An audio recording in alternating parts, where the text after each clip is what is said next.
Recently I've had a lot of people questioning me about, they see me using an extremely wide grip bench press and they wonder if that they should use it and whether or not it's a useful tool. And what you need to understand is that your own anatomy and your own biomechanical structure does tend to make you lean to different styles of lifting. And what you need to understand is, for example, I am a 6'2" tall athlete, so I am on the much taller end of the athletes, and my actual wingspan, my overall wingspan is 6'7.5". So I have got an extremely long wingspan, so for when I bench I have got a very, very long way to go.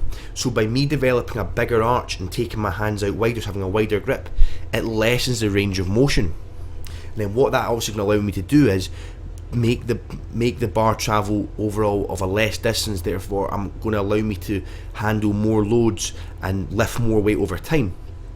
But if you are a 5'3" lifter with a 5'3" inch wingspan, for example, you're not going to need as wide a grip as me because the bar is not going to travel very far. So a wide grip for you may be a close grip for me. So for example, this is why I introduced here, this is the close grip benching, right? But if you actually look at my grip, this is very, very similar to Brett Gibbs' bench press when he benched at the World Championships. But if you actually look, his range of motion is vastly shorter than what mine is.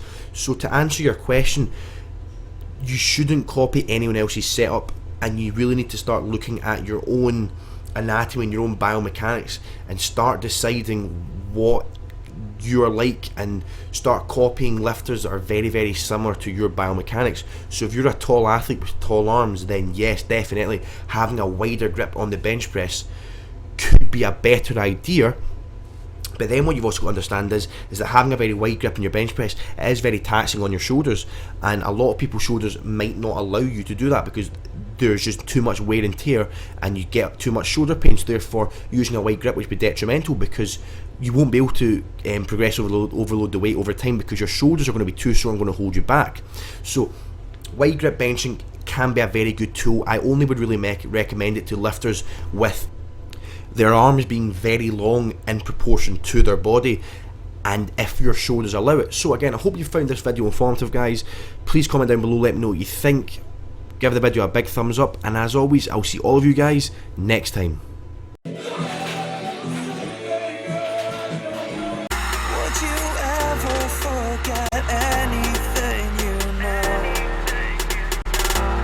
Take a chance to step outside.